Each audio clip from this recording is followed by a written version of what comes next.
Мұң. Өмірімдегі ең көңілді түсірген матч болды. Дәл осылай ешқандай командаға жанкүйерлік білдіріп көрмеппін де, басқа командаға білдірмеймін де. Өз ұлттық құрамыңнан асқан команда бар ма әлемде? Біз үшін бұл финалмен тең ойын болды. Жеңсек еуроға аттанар едік, жеңбесек қаламыз. Мұндай үміт қазақ футболының тарихында ешқашан болмаған. Бәлкім сол үшін де шығар, есеп 1-1 болғаннан кейін қобалжығаннан қолдарының дірілі тоқтамағаны. Ал ойын біткен соң тіпті ұйқының қашқаны. Ермұхамед ағамыз да екінші голдан кейін көз жасын ұстай алмай қалды. Өкінішке орай тағдырымызға жеңіс жазылмапты. Жігіттер барлығын жасады. Шацкий супер сейфті, Әліп мықты қорғанысты, Максим дриблингін оразы голын көрсетті.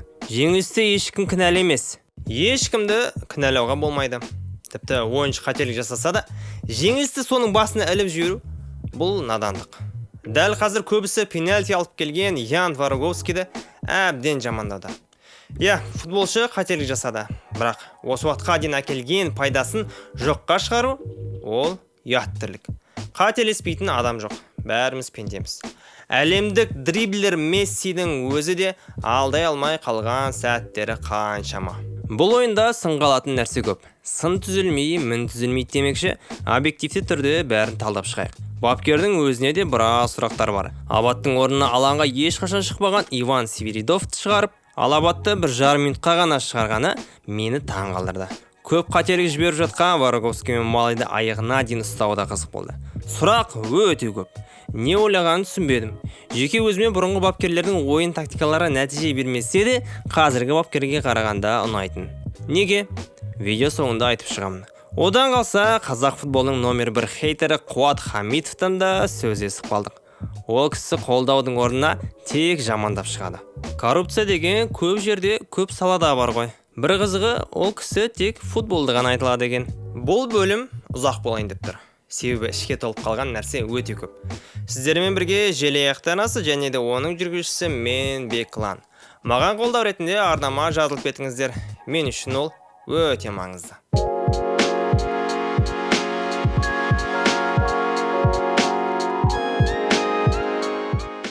Біздің құрам осылай болды. Бапкер бар құраммен ойнатты.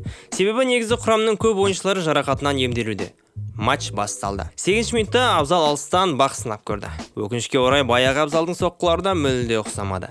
28 минутта Исламбек Қуат Ислам Чесноковтың басына құйып береді. Соққы қақпашы тұрған жаққа бағытталды. Тәжірибесі көп шабуылшы болса, арғы бұрышқа ұрары анық еді. 37 минутта бірнеше қарбалыстан кейін Ислам Абзалдың аяғына әдемі пас береді.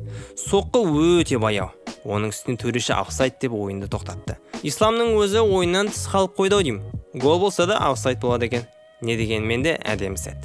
Келесі минутта словениялықтар жоқ жерден пенальти иеленді. Асықпастан кетіп бара жатқан допты Ян бері бұрып алам деп ойлады. Алайда дәл жанына жақындап қойған қарсылас Янның аяғына бағыттала түсті. Нүктеде 11-ші номерлі Беньямин Шешко Шацкийден айласын асырып түсті. Есеп 1-0. 47-ші минутта әріптесіне добалған Оразов оң қапталмен ашылған Максимге пас шығарады. Максим болса бір адамнан оңай өтіп ортада ашылған пас берген әріптесіне қайта береді. Есеп 1-1. Рамазан Оразов есепті теңестірді. Әлемдік үздік қақпашы Ян Облак та дым істей алмай қалды. Осымен Облак біздің жігіттерден екінші рет гол кіргізіп отыр. Осындай сәтті айқайлайын десең, үйдегілердің бәрі ұйықтап жатырды. Сонымен іштей айқайлап қоя салдым. Мына шабуыл өте әдем болды. 49-ші минутта сәтке назар аударайық. Мұнда айтылатын нәрсе көп. Қуат сол болсын сол, оң болсын оң деп аяқ талғамай әуелеткен пастар беріп жатыр. Сол пастың бірін Максим әдемі қағып, қорғаушыны бір алдап, бір алданып, түбі адам жоқ жаққа пас береді.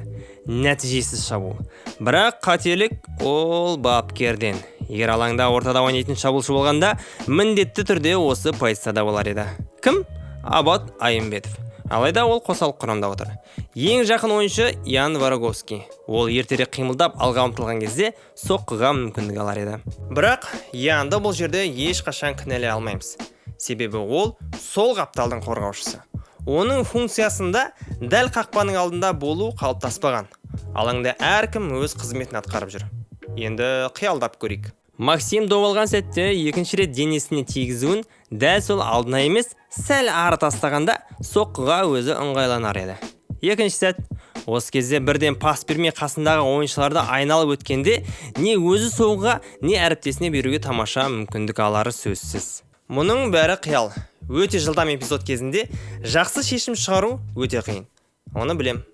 Тек тәжірибесі мол, 500-дей голдар соғып тастаған ойыншы ғана дәл осы сәтті өзіне дұрыс жағынан қаратып алар. Ал Максимге қол шапалақ. Бәрін жақсы жасады. 53-ші минутта айып соққыстан Супермен секілді ұшып сейв жасаған алаңдағы нағыз Ян Облак, ол Шацки. Ғанибет доп тұрған мұнау. Бәрі келді. 60-ші минутта бұрыштамадан көтерілген доп айып алаңында қарбалысқа түсті. Сергей Малый аяқпен емес, көкірегімен допты шығарам деп қарсыласына ассисттік сыйлық сыйлады. Ашық қақпаға тепкен ол Исламбек Қуаттың ішіне тигізді. Шацки, сен шаршасаң, мен тұрам деп екінші қабырға болып қақпамызды аман қалдырды. 70-ші минутта Сергей Малый Максим Самородовқа қиып пас береді. Ол 2-3 адамды қайта-қайта ары тартып, бері тартып, ақыр соңы сытылып өтіп, қайтадан Рамазан Оразға пас береді. Ол болса, өкінішке орай, өте әлсіз соққы жасайды. Есепті еселендіретін жерден сәтсіздікпен серік болды. 85-ші минутта словениялықтар сен салмасаң, мен салам деп есепті 2-1 еткізді. Қарымта шабуыл кезде гол салуға 2-ақ пас жеткілікті болыпты. Беньямин Вербиш қақпаның арғы бұрышына түйіп, Шацкиді шарасыз етті. Амал жоқ. Қақпашы бәрін құтқара бермейді. Не болды? Кім қателік жіберді? Талдап шығайық. Ең алдымен Арман Кеңесов допты өзіне бағындыра алмай, өтірік құлай салуы. Аяғына дейін барып жейделерін тартса да, шабуылды тоқтатар еді. Одан кейін Маричкинде ара қашықтығын алыс ұстап тұр. Ал арғы бетте Малый қателесті. Беньямин Вербиш допты әлі толық қағып қондыра алмады. Малый болса бірден жабыспай ара қашықтық ұстап тұр. Соңына дейін бармады. Түсінем, егер артың бос болса. Бірақ артында күзетіп тұрған әріптестері келіп алды. Оң жақ ашылып тұр дегеннің өзінде де тәуекел ету керек еді. Барлығы қорықты. Ал Беньямин Вербиштің дәл осы позициядан салатынын ешкім күте қоймады. Одан кейін мәнді болатындай шабуылда болмады. Өкінішке орай словениялықтар 2-1 есебімен есе түсті. Ойлап едік, УЕФА президенті словениялық болған соң төрешілер бізге қарсы ойнайды деп. Жоқ. Олар бүгін сауатты ойнап шықты. Олар тараптан бір болсын әділетсіздікті байқамадым. Ойыншыларға тоқталып өтейік. Өзім үшін ең үздігі ол Максим Самородов. Барлық кезде көзге көрінді. Еуропаға кететін болса, ол жақта да көрінбей қалмайды. Одан кейін әліпті ерекше етіп айта аламын. Ал ұнамағандары ол Сергей Малый, Ислам Чесноков, Ян Вороговский және Абзал Бейсебеков. Сергей Малый жасайтын кезіне жасап кетті. Баяғыда тас қамал еді, бірақ қазір жасы келді ме, көп қателіктер жасайтын болған. Ислам болса Сан-Маринодан кейін аяғы допқа жөні түспеді. Дриблингімен бір адамды да алдай алмай, соққысымен қақпаны дәлдей алмай жатыр. Капитанымыз Абзал Бейсебеков бүгін сол аяғымен тұрғандай. Пастары не қисық, не адам жоқ жақа. Бүгін мүлде жол болған жоқ. Дәл солай Ян Вороговскийді де айталам. Осы уақытқа 2-ақ матчта сәтсіз ойын көрсеткен шығар. Біріншісі үйде болған Солтүстік Ирландиямен матч, екіншісі осы. Қалған барлығында үздіктердің үздігі болды. Не болды бұл жігітке? Астанаға ауысып келгені футболға деген шабытын азайтты ма? Тезірек есін жиып, 2-3 ай бұрын ғой Ян болып қайта шығып келсін. Грециямен ойынға әлі көп көмегі тиеді. Бапкердің бүгінгі тактикасына үлкен күмәнім бар. Бәлкім осы уақытқа дейін қарсыластар допқа жақсы елік етіп, пастармен жақсы алмасып ойнаған шығар. Дания, Финляндия, тіпті Солтүстік Ирландияның өзі допқа жақсы елік етеді деген. Қаншама прессинг болса да, түрі бермей пастарын бере береді. Ал Словения ше? Бір сәтте байқағаным, біздің жігіттер тоқтаусыз 15-20 секундтай прессинг жасады. Сол кезде қарсылас команданың ойыншылары абдырап қалды. Пас бермек түгілі алға әрең тебе бастады. Осы кезде маған бір ой келді. Неге дәл осылай ойынды қолға алып, пастармен ойнап, доптан айырылған кезде прессинг жасап, допты қайта өзімізге алып, дәл солай ойнамаймыз деп. Словения деген Германия, Франция не Испания емес. Мысалға дәл осындай ал футбол командаларына 100%-лық прессинг көрсетсең де, пас беріп еркіндікте голдарын сала береді. Бүгінгі қарсылас ондай емес қой. Ойнауға болатын деңгейдегі адамдар. Ал біз болсақ бүгін тек артта. Қарымта шабуылды күтіп ойнадық. Ал енді менімен осы жолы көп адам келіспес. Видео басында айтқандай, бұрынғы бапкерлердің ойындары нәтижелі болмаса да, қазіргі бапкер Магомед Адиевке қарағанда ойын үлгілері сіздерді білмеймін. Алайда маған ұнайтын. Дәлірек айтқанда, олар Талғат Байсофинов, Станимир Стойлов және Михаил Белек. ешқайсысы есте қалатындай нәтиже көрсетпеді. Оның бәрін білем. Бірақ бұрынғы бапкерлерде дәл қазіргідей сапалы ойыншылар болды ма? Болған жоқ. Шацкий, Әліп, Вараговский, Зайнутдинов, тағы берген, Айымбетов және тағысын тағы бабында жүрген ойыншылар өте көп. Нәтиже деген жақсы, бірақ жауапты ойындардың бәрін қашанғы қорғаныста ойнаймыз. Бізде тек қорғана бермей пас бере алатын ойыншылар көп. Осы іріктеу кезеңдеріндегі ойындарға қарайықшы. Шын басымдықпен отқан кезіміз тек Сан-Мариноны қонақта. Оларға еш мүмкіндік бермей қойдық. Ал Дания, Солтүстік Ирландиямен болған ойындарда тек ойыншылардың шеберлігі жеңіс сыйлады. Данияда Асқаттың алыстан соққысы, Солтүстік Ирландиямен Абаттың Месси функциясын қосқаны. Финляндиямен де жеңісіміз бар. Құдай сақтап, қарсыластардың шабуылдары 100 соққыдан кейін де бізге кірмей кетті. Төрешінің пенальтиімен бұрыштамадағы гол ғана 3 пайда сыйлады. Мұның бәрін не үшін айтып отырмын? Мәселе Словениямен болған ойын. Словениялықтар жеңіс үшін дымда жасаған жоқ. Не өздері жөнді пас бере алмайды, не соққыларда қисық. Бірақ ұтылдық. Себебі ойын өрнегіміз тек сәттілікке ғана мұқтаж. Бапкеріміз алдағы ойындарға сәл басқаша стиль қолданбаса, шын мықты қарсыластар бізді таптап өтеді. Бұл менің жеке ойым. Келіспесеңіздер де өздеріңіз білесіздер. Бапкердің екінші сәтіне назар аударғым келіп тұр. Қосалық құрамда орта шепке дем бере алатын Александр Зуев, Астан Дарабаев бар. Бірақ ортаға бірде-бір әуелеткен пасы дұрыс бағытталмаған Еркін Тапаловты шығарды. Оның үстіне бүгін алаңға әлі шығып көрмеген Иван Северидов шықты. Ал ойын бітуіне 1,5 минут қалған кезде бомбардиріміз Абат Айымбетов алаңды тек басып көрді. Бірінші тайм біткен кезде ойладым. Алаңнан 15 минут өткен соң Янды, Сергейді, Абзалды және Қуатты алып тастау керек деп. Янның орнына Тимурды, Малайдың орнына Скворцовты, ал Быстров үйреншікті болған Малайдың орнына келеді деп. Абзалдың орнына Дарабаев, ал Қуаттың орнына Абат Айымбетов. Керек болса Исламның орнына Зуевті. Соңғы матч, соңғы минуттар. Тәуекелге бару керекпіз. Әйтпесе нәтиже жоқ, ойын көрінбейді. Әрине негізі құрамның болмағаны ішті күйдірді. Исламхан тағы берген Зайнутдинов ортаны Испанияның ойынына айналдырар еді. Әттең. Өзіме ұнайтын құрамды көрсетейін. Абатпен Максималда, ортада Батека, Рамазан, Исламханмен тағы берген, артта Ян, Әліп, Марички мен Быстров.